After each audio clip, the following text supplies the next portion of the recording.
Hello, everybody, and welcome to our podcast for HPC Magazine. We have another edition of Retail Ready, and for those of you who don't know this lovely gentleman who I'm sitting next to, this is Jared Abbott, one of the directors of Number One and Why. Hey, Jared. Hi, how are you? Good, how are you? Good. This feels good. It does. Yeah. It feels natural. Yeah. For those of you who don't know, Jared and I were in partnership with Number One and Why for a while. So we've actually worked together, which was very fun. It was a great deal of fun. So we've decided to bring Jared on board today to share some of the tips and tricks and some of the things that we communicated with our clients, and we were assisting them to become retail ready, or communicating with their clients, or just basically we don't like to say selling because people don't like that word. We always say they think it's a dirty word. We love it. We love it. We're just natural salespeople, right?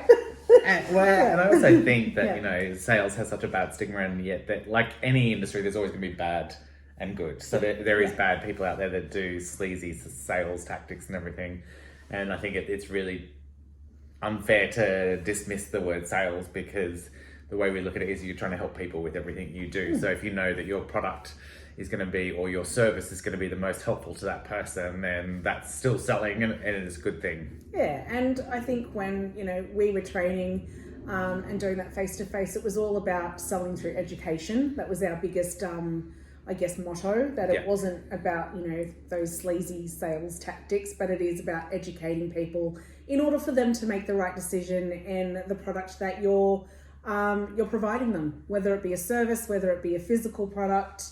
And I guess working in that product development space, I often come across many brands who get really excited about product development, and they're into making their formulas, and they're all excited, and they go through the entire process. And Jared, you've probably, you've been through this process with me as you've worked with, some of our clients, and they're enthusiastic and they've got their formulas and they know which packaging they want. But what's really unclear is they haven't really found a pathway to finding out who their customers are and whether they actually even have a customer base. So I guess what we'd like to explore today is things that you can do in order to find that customer base. How do you identify that target market, and at which stage of your business do you do that in?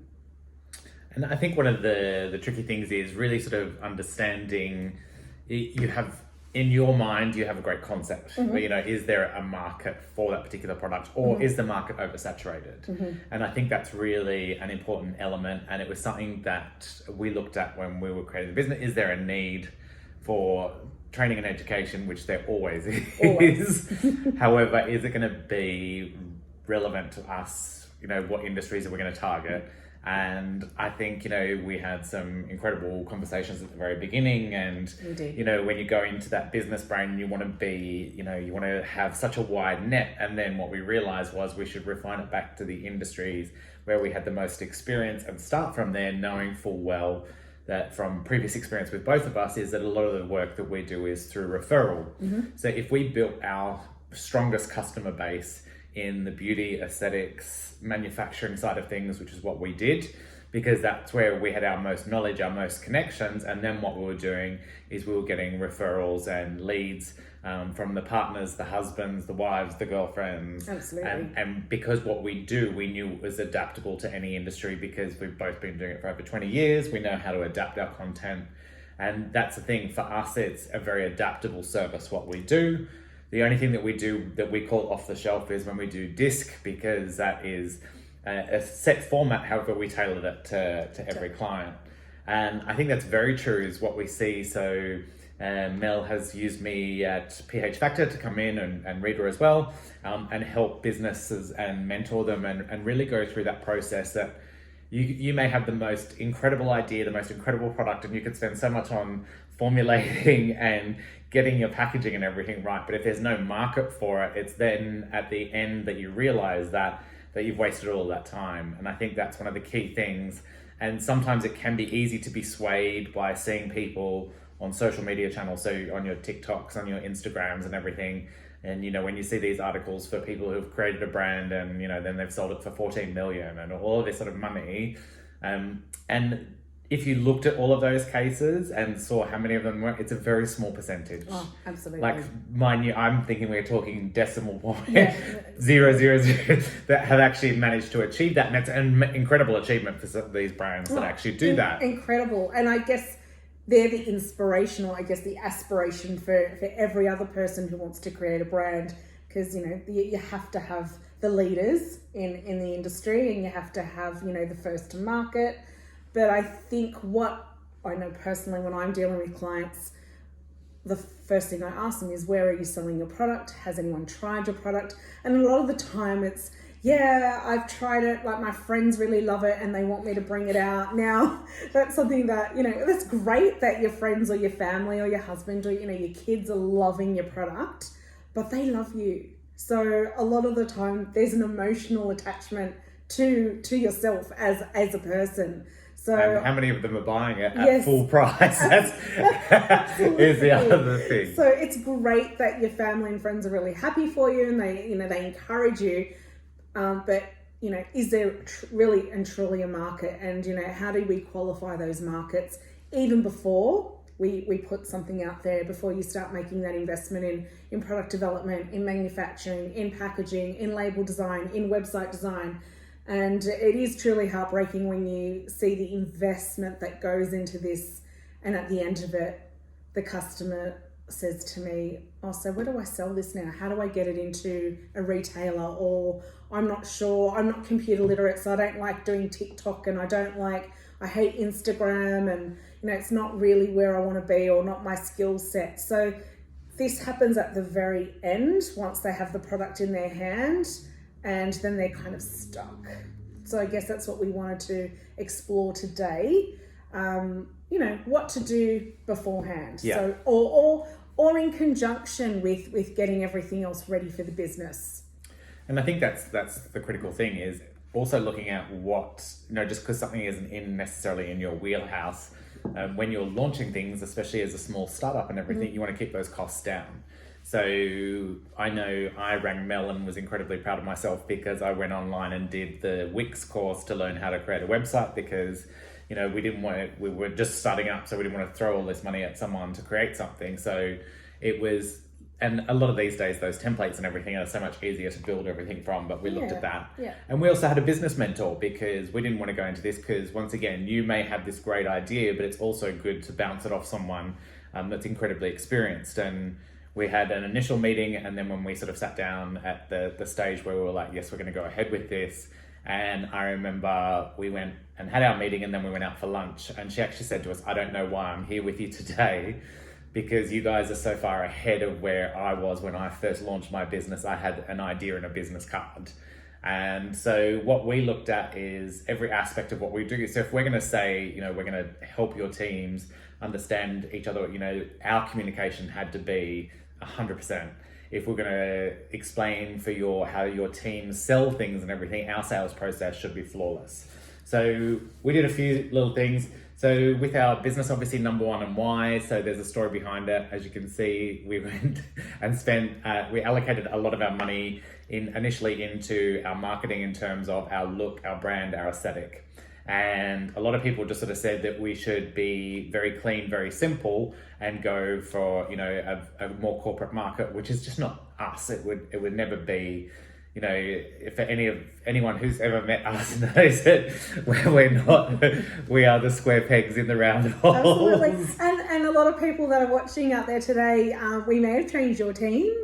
I know there's a lot of subscribers out there that we've both worked with, and you know that, you know, putting us in a corporate suit and you know, running through a PowerPoint presentation wasn't really where we wanted to be. And, you know, we just made it fun and exciting and engaging. And going back to, you know, starting your own business, you've got to find your own personality, I guess. Yeah. And really be true to yourself. As Jared said, we had people saying, oh, you need to tone it down, or you need to be, you know, maybe you should have a corporate color or dress a certain way. And you know what, we probably thought about it for all of 24 hours and just went, it just doesn't resonate, it doesn't feel right. So as a brand owner, you really need to find what resonates, yes, and what feels right for you, yeah, and stick to it. Stick to your personality and stick to what you believe in, no matter what. Whether it's you want to be corporate, or you want to be fun, or you're targeting vegan or certified organic, or nothing really. If you just say, I love using, I want all the ingredients in there that are going to make a product perform, and everything else doesn't matter. Or it might be your packaging that's going to express what your brand stands for. But I think that's what we did in the beginning. We really had to think about what the brand stood for, and worked and took the next steps. So for us, we knew that our cards were going to be a talking point, and they have been for everyone. Everyone has always been blown away by our design, our aesthetic. We chose a beauty styled image on the back, which once again is a great talking point because we knew that we're going out predominantly into the beauty industry. It was on brand for us. And the biggest thing for us is, if you're developing products and everything, the product is the product. For us, we were the product. And so we had to really make sure that we were on brand and representing ourselves, and knowing that we were going to have, a certain segment or marketplace, and that's where we sat, and we were fine with that. We created our little All About You cards, which were essentially just finding out all about the people, the brand, the business that we were dealing with. And we used the same sales questions that we would be teaching their teams and everything, so they could see that there's that consistency in process. Before we even went out, we had a little gratitude card. So as you can see, we had the hashtag, which we've kept consistent through everything that we did and on brand. And that was if we ever met someone, we would actually give them a complimentary session to actually run through and design their training program. So this would just be sent out. We loved going old school and doing a mail out and send out to them to say, thank you for meeting with us. This is your complimentary session, and everything that we did. So our little brand stickers that we could put on, little gifts and everything that we went through. So it's really important that when you're developing that service, that product, anything that you're going to do is, first of all, understanding, is there a market for it? And one of the best things we did was an email around, a ring around, speaking to people that we knew, and sort of said, if we were to get this started, would you be interested in doing this for your team? Because we know you, we'd be more than happy to do a complimentary 1-hour taster so you can see what we're all about. Because just because you have, and as Mel was sort of saying, you've got these family and friends, who are going, yes, this is great, you should do this. But then really have those people, seeing what we did, and a lot of the time it was no. So it was getting ourselves out in front of it to see that there was a market there that we could go out to, and then how we would build that. So for us, it was more referrals. Yeah, and I guess the strategy changed, and it will, depending on the product that you are developing.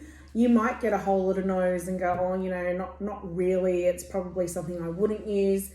But you have that passion in you that you want to create something. So maybe you need to go back and go, well, we've spoken to 50 people, and half of them liked the product, and half of them weren't too sure. So how can we refine it, and what can we do differently, and what's going to, I guess you have to go for your lowest hanging fruit and really take on board the information that you're getting from the people that you're asking some sort of, I guess it's not even just some sort of advice from. I think it's really important that you do listen, you do refine. I think a very into business plans. Obviously, you have to have a business plan, but what I do see, a lot of people get stuck.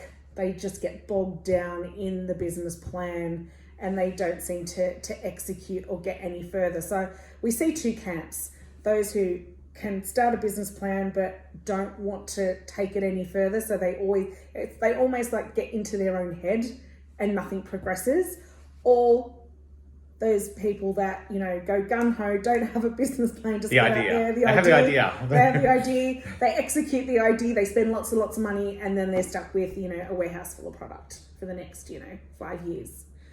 So it's really looking at what is out there, is there the market opportunity, and how do you best go about it? So how are you going to build that up? So for example, if it's a small startup and you're launching a new product range and everything, it's really analyzing of what can you do right now whilst you're in development stages and everything. So if you've ticked off the box, yes, there is a market for this particular product. Where is that market sitting? Am I going to be an online? So do I have to build a TikTok channel? Do I have to build an Instagram? All of those little things, and really understanding how they work.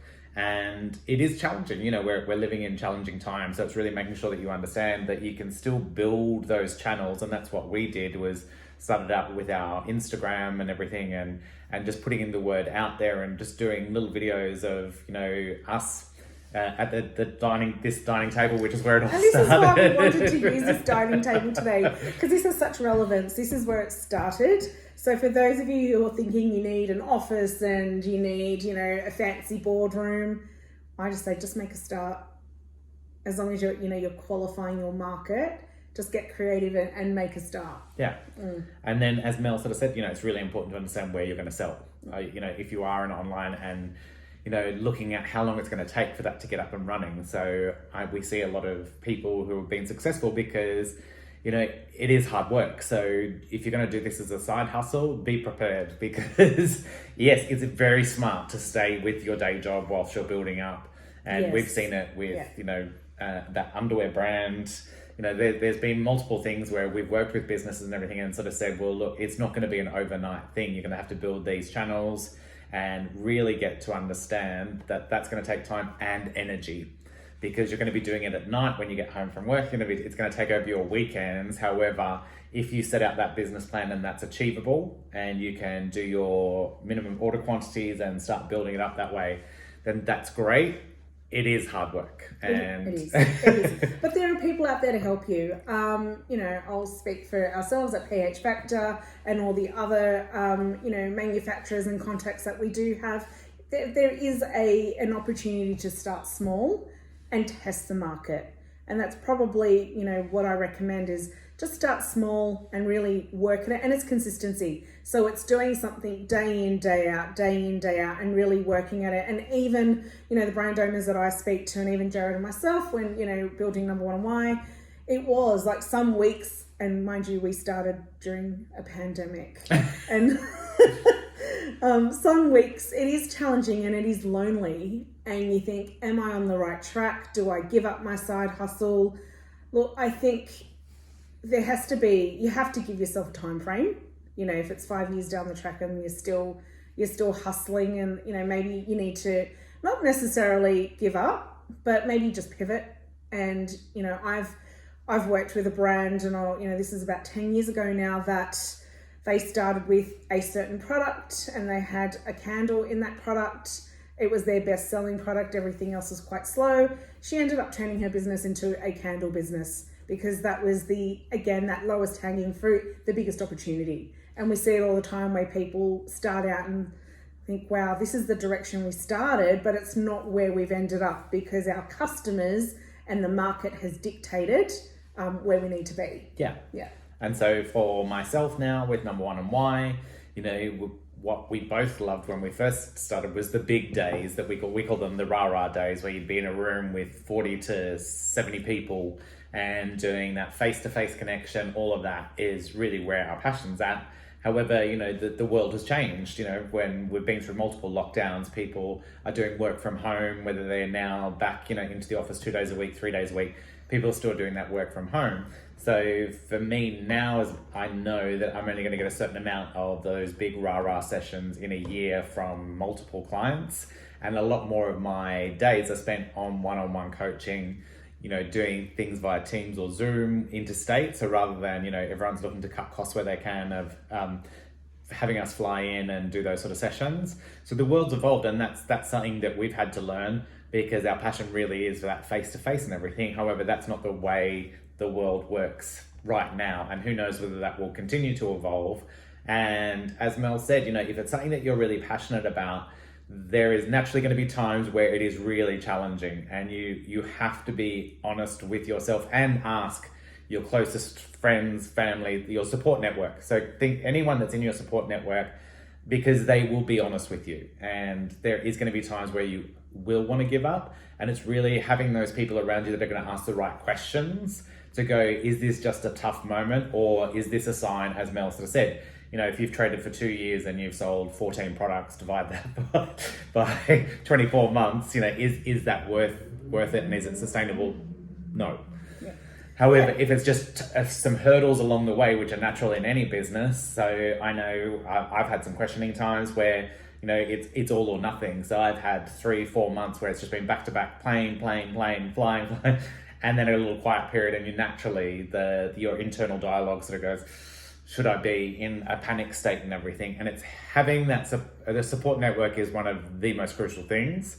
And especially if you're a very small setup, so it's just yourself or just a couple of you, because you do need to have those people to hype you up and encourage you to keep going in the more challenging times. Thanks, Jared. I think, everyone out there needs some inspiration, especially at this time. That's why we've wanted to run these sessions, these podcasts in the Retail Ready. But watch out for Jared. He's going to be a contributor in our HPC magazine under Success and Business Strategies monthly. So he'll be sharing some wonderful tips and tricks, and he's also available for consultation. If you choose to go down that path, we'll put all these details in the magazine. And we look forward to many more podcasts and many more success stories from you guys as well. So thanks for joining us. Thanks for having me. Thanks, Jared. Bye. Bye.